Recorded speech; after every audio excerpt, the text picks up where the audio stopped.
Well, hello my friends. Welcome back to my channel. This is Furtado, the Rebel Turner.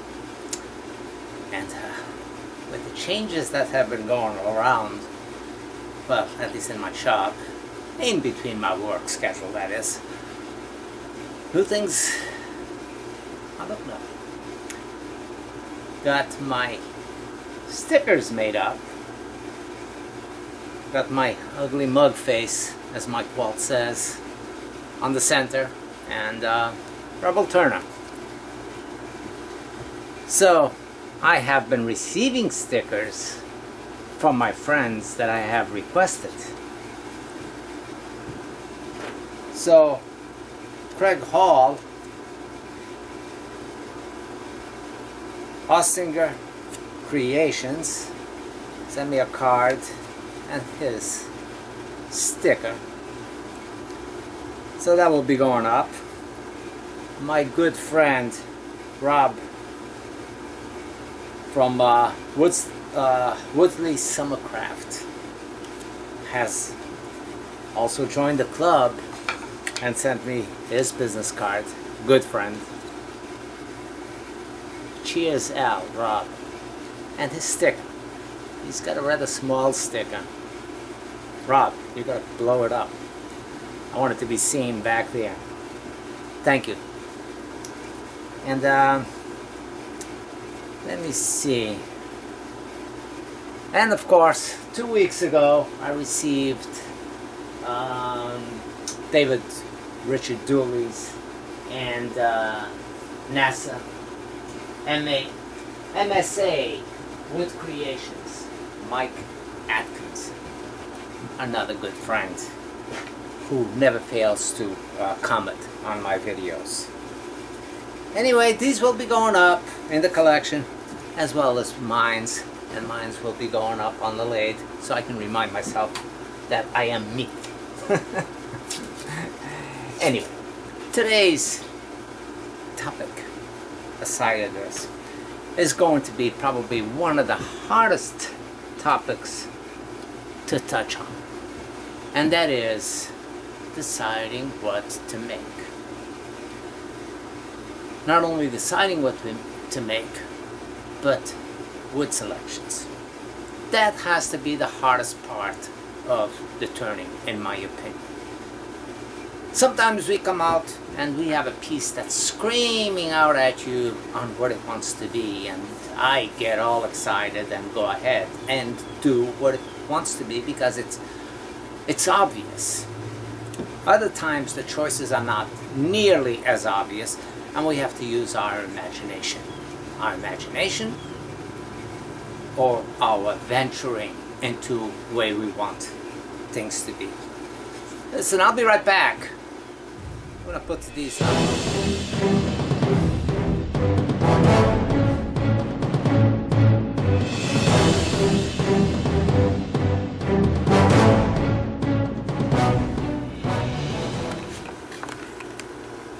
And that's my sticker wall. There's that cabinet back there. I apologize, it's a little bit further away, but the basics. You know, sometimes we come up with an idea and it doesn't work as or in the way that we want it to. And the idea of making ringed vases has proven to be somewhat rather difficult. Not only, well, actually, on the cutting of these rings and maintaining their integrity without losing little chips of it. And you know, I've had a couple of tries, and the wood selection is very important to what you decide to do with these things. So I was trying a natural edge, and forget it, it doesn't work for me, at least not with this wood. All the bark, number one, which I expected the bark to fly off on this one actually. But I didn't mind the bark flying off. It's these blowouts that really take away from the piece. Of course, wood choice. And when we come to the shop, we don't know what to turn. In this case, I had a blank, square blank of what I've been calling mahogany for some time. But Eric Anderson corrected me and told me that it actually might be something else, and I forgot the name. I'll look it up because I did during a description of one of my early mahogany bowls, and corrected that name that he told me it was. But it was that mahogany with the, or what I called mahogany with the white. I did the thin edge bowl with that. So anyway, I had a square, fairly square piece of this wood, and I want to do one of those vases with it. So I took it to the bandsaw and I cut it, these slices off it. Okay, cut all four sides. So it gave me somewhat of a vase shape already, wide top, narrow bottom. The piece does have some areas of concern because there was bug activity at some time in this wood, and those might be problematic for me, definitely on the top. But after this phase, unless I was going to round it all off, but if you want this to be the finished piece, my next step is actually to bring it up into my edge planer, and that's what I got set up over here right now.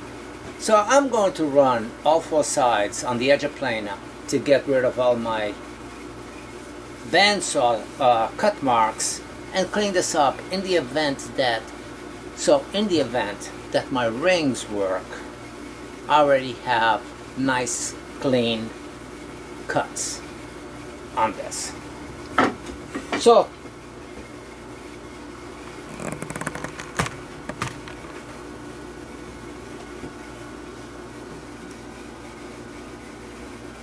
I'm sorry if you can't see this very well, but just gonna run it a few times and clean up each side.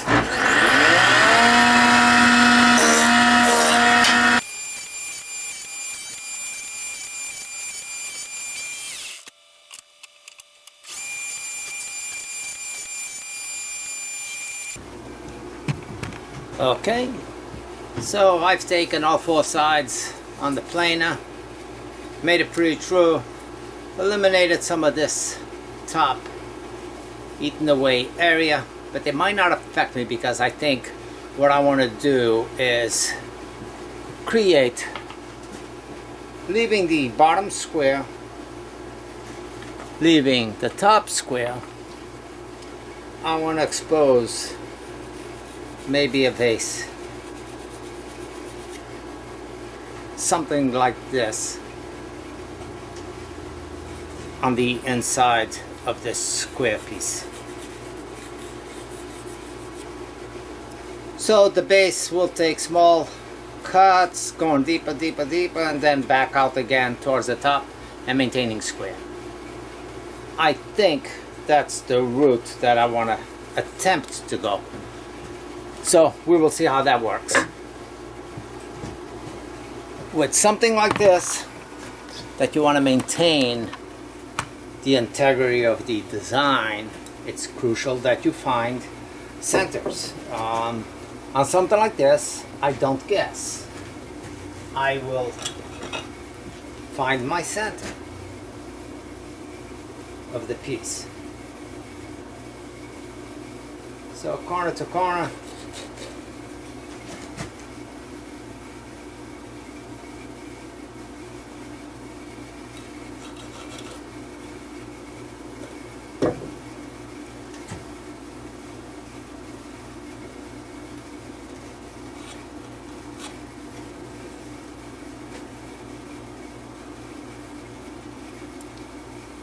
You know, you don't have to have the specific tool to do anything. You know, you If it's a straight edge, you can use it.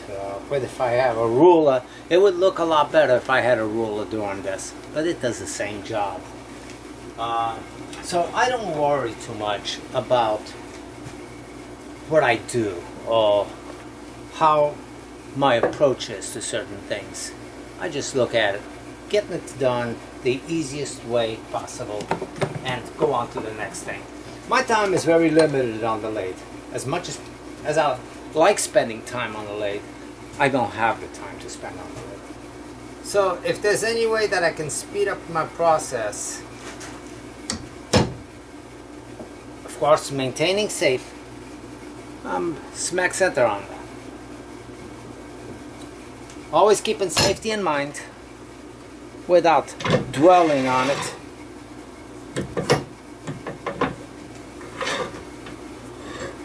Then that's all that I really need.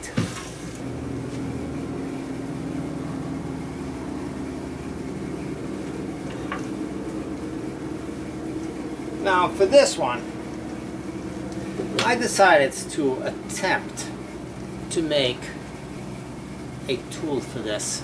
And what I did is I took my Harbor Freight point tool,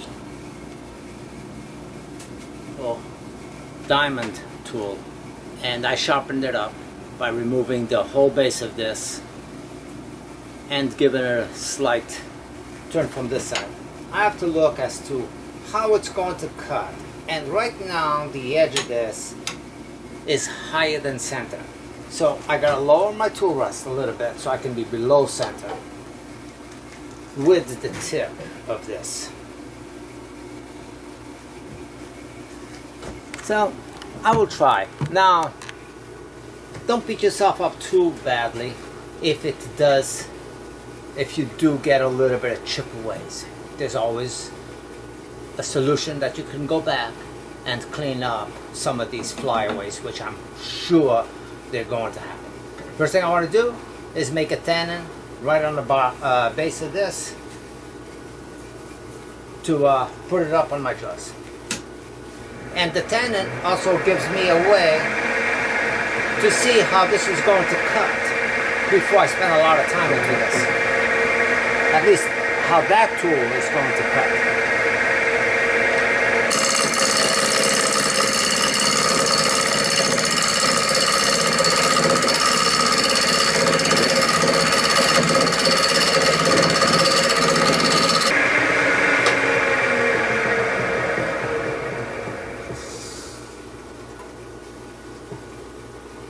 Okay, that's better.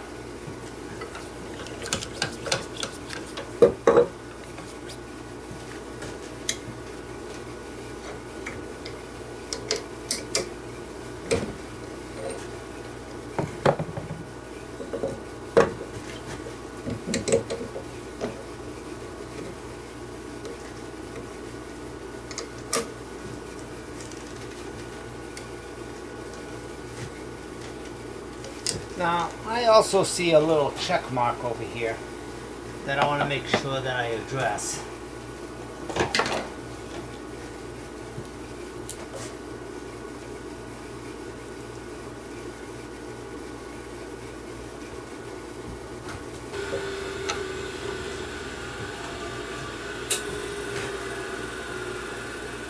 Okay, so anyway, the idea will be to start over here, go thinner and thinner, and I'm going to be using my, I think, my traditional parting tool. This piece, this one might be a little bit too blunt, even though the spacings might be better, but I think that this one might give me a slightly cleaner cut, so we will see.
Well, this idea is definitely not working out. So what I'm going to do is I'm going to shape this, forget the square edges, shape this and make it out of a square piece.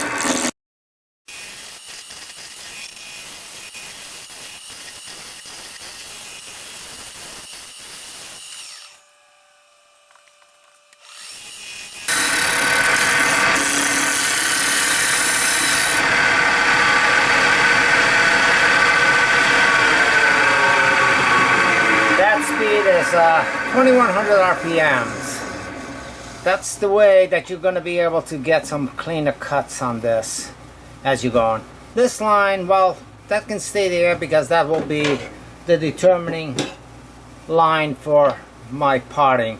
So I'm going to try it again at that speed, going in here and start very little and go down and follow up this shape and probably bury up the tool to about here.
Couple of little flakes, but not too bad. Nothing that I can't final shape the outside of it as I get to the top.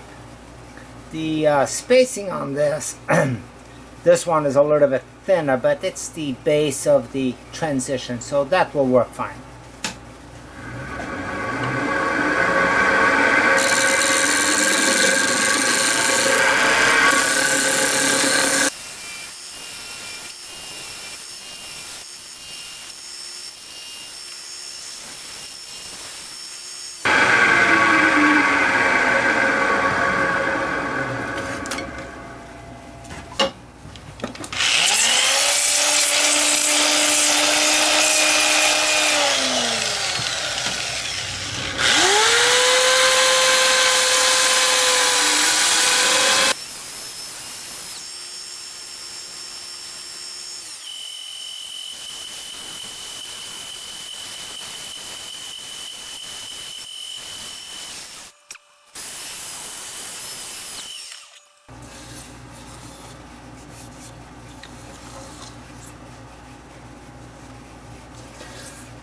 Well, I'm not going to spend a lot of time on this. I mean, this is a worm activity that I see here, not flyaways.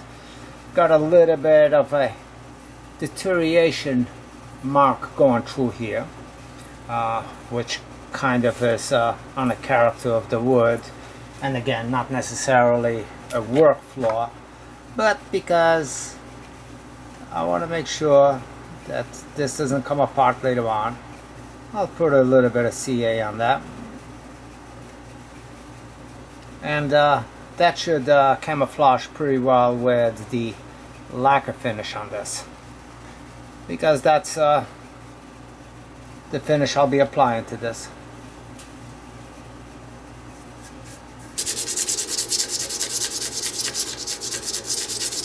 So I think this looks pretty good.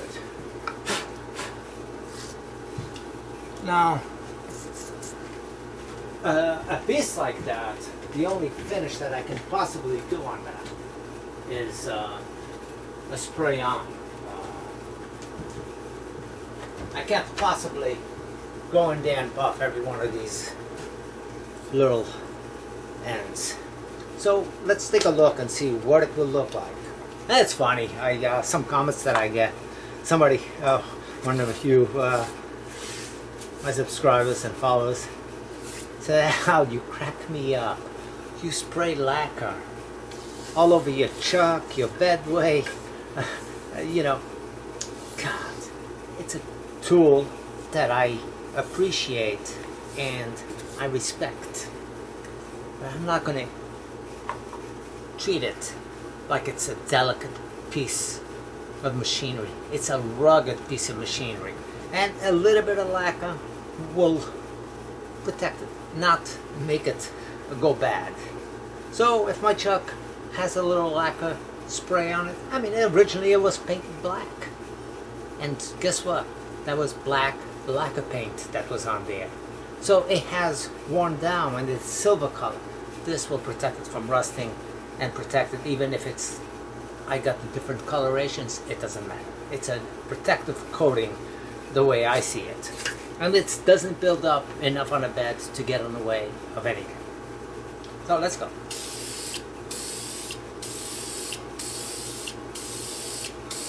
As a matter of fact, my life center, because this is Florida, has a lot of humidity, my life center was getting rusty on me every time I would come back, and I've sanded it quite a few times.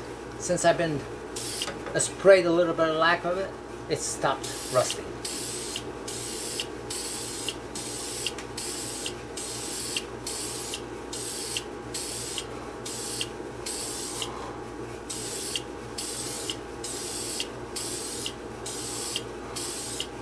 I will fine sand this,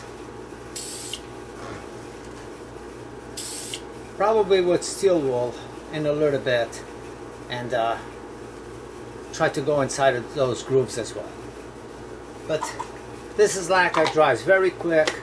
In 5 minutes I'll be able to turn the inside of this.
you guys can get your own ideas and go as fancy as you like with building your stuff. But this is the approach that I use on making a ringed vase. And the being square top and bottom, it adds a little flair, and then you still have the circle going in between all the way through, so therefore it makes it a little bit different. With this idea of these rings, there's 50,000 ways that I want to go and I want to try, but some of them are way off the wall, and I know that they're not going to work for me. You know, doing anything with a natural edge, but I was thinking of actually taking a split log, whichever shape it is, mounted it on, do nothing with the outside other than rings. And I've attempted something similar to it, but I don't think I'm ever going to be able to achieve that one. Once I achieve that one, then I'll know that I'm a real wood turner. For now, I will keep practicing to get to that point. And if you go out and you do something like that, my kudos to you. That's what it's all about, is venturing out and trying to go beyond of our normal and what we do all the time. We always reaching for a slightly higher expectation. We should always have slightly higher expectations of ourselves and apply them to what we know. We go slow, we go easy, we find what works, what doesn't work, we discard what doesn't work for that particular situation. Just because it doesn't work for that situation does not mean it doesn't work for another scenario. Speed is one. You know, sometimes you have to have the speed to be able to maintain a clean cut, but you can't apply the speed if you got something that's huge. So you have to use common sense to what you're turning, how fast you're turning it, and be safe. The inside hollowing of this piece was a little chatter because I could not put my steady rest, it being square to start off with. Although I could have put it in between some of those rings, but I didn't also want to take a chance of any catch, the pressure, and the pressure of the roller would make the ring split on me. So I wanted to maintain it as well as I could with what I had to work with. You know, I've tried a few different things. I don't know if I will show this or not, but I've tried a natural edge, seeing what it was going to do, and it was working with some success, but I just didn't like the results or the shape that I was working with. Something about it I did not like. Not how it was working out. It was working out pretty good. I did have a couple of blowouts on a couple of these rings, which I kind of expected, but with those blowouts I see what I'm doing wrong and I improve on it, and next time hopefully I'll be able to do something like this. Maybe it will be natural top and then just shaped and do something like that all the way down and just keep the natural edge on the top, but with these rings taken over and going into the design. But for now, like I said, keep practicing, keep trying to get to the point or to the level that you want to get. Not to somebody else's level, because we only have our own expectations to beat. We beat our expectations, we are doing great. You know, every time I look at somebody else's work, I always think their work is better than mine. So, therefore, it doesn't put me in a position where I need to get better than them, because I will never be better than somebody else. Somebody will always be better than you at something. So I just want to get better than where I'm at, and that's my goal all the time, is beat yourself, not beat yourself up, but beat your own expectations of what you expect out of your work. If you feel that there's something about your work that you don't particularly like, and you focus on that area to improve that, good. That's what we need to do, is focus on our flaws and our faults and improve on our successes. Does that make sense? Makes sense to me.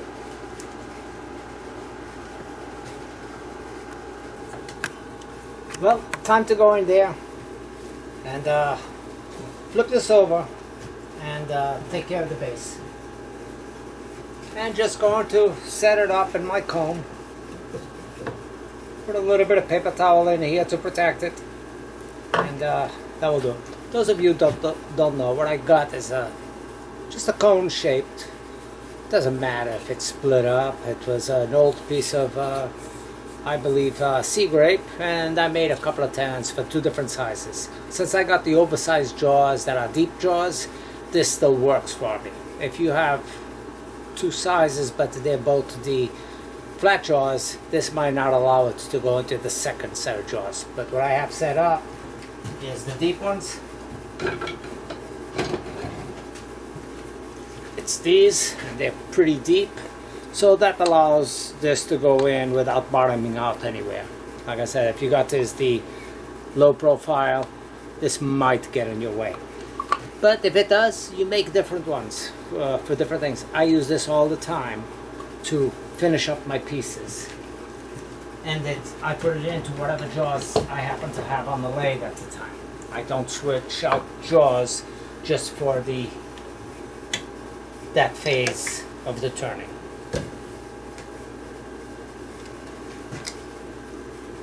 So it's a matter of going in there.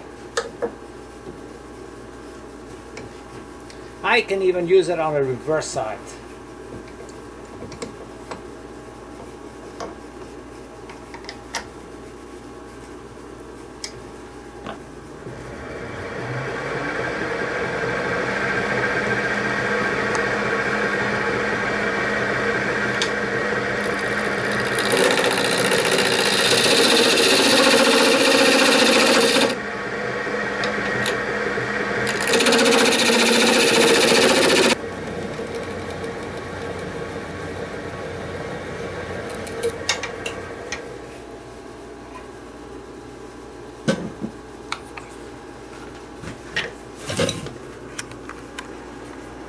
Well,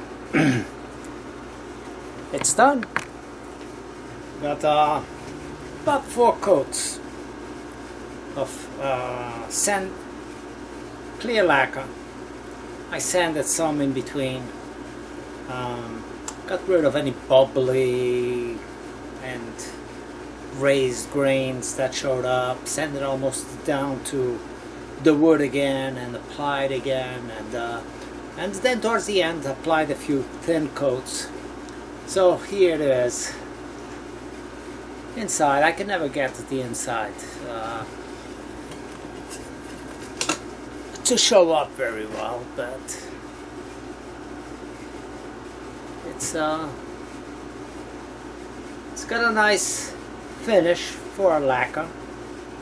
I probably need a little bit of practice on lacquer finishes, so don't take what I do as a way of doing it. For some reason, I don't allow enough time between coats to dry up. Also, got my little stamp, my Rebel Turner stamp, and I ordered another one. This one I decided to make 1 inch, and it says Rebel Turner and my signature in the middle. It's there somewhat, but you can't see it very well. It wasn't a good choice for the size that it was. As a matter of fact, when they did it, they sent me some samples of burned on maybe balsa wood, which burns very easy, and they messed up. It's my signature, but some reason they put this little tail on the bottom of my name. It must have been a speck on the I don't know, on the graphics. I don't see how it got there, but anyway, they duplicated it. And what that says is a Furtado right in the middle over there. But like I said, it has that slanted tail going down, which it's kind of a mess up. I could go in there with a Dremel and clean it up, but I ordered a much cleaner logo. I redesigned it and I made it up to 2 inches. Seeing that most of my pieces are at least 2 inches diameter on the bottom anyway, and it was a handwritten signature, not a computerized font. So, you know, on this one was just a computer font that I used that was a cursive.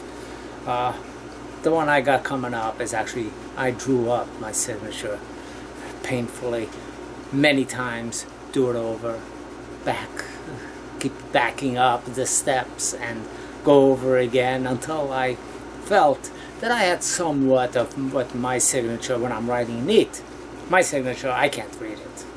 When I sign something, it's just a scribble. I should have been a doctor, because you know how it is. Nobody can read a doctor's handwriting. Mine's is worse than that. It's a short name and there's many missing letters in between there. So anyway, on this one was a handwritten, but making sure that all the letters were legible. So it still somewhat simulates my actual signature if I took my time and wrote it rather than scribble. Anyway, I ordered this. I was looking for a stamp system that I could use, and there's a company on Amazon, and they're pretty quick. You give them the graphics and you select which size you want. You can go 1 inch by 1.5. You can go 1 by 1, which was this, and up to 2 inch by 2 inch. You might be able to do a 2 inch by 1 inch. I'm not sure. I did not see that in the options. But anyway, it's basically I kept the circle of the log, Rebel Turner with a backwards Turner, and the signature in between. Should be a lot cleaner for the next one that I do. So come back and I will show you what that looks like. But considering this company, I mean, they're not cheap, but in the same token, they're not all that expensive. Not sure on their process, but they put it on a double thread screw, fine thread on the top, coarse on the bottom, threaded it into a nice little wooden handle, and this is some sort of a graphite. It's not that heavy on the tip, so it's not cast iron, and it's not aluminum. So like I said, there must be some sort of graphite, maybe a high heat, quick heat reaction, so it heats up fairly quick because it is fairly thick, and when you go too thick, the thicker it is, the harder it is to bring it up to a red hot. So perhaps this doesn't require as much heat as what you would get with some other metals. So anyway, that's what's new in the shop. And the next one, what will be new, will be the piece that I decided to turn. For this one, it was a square.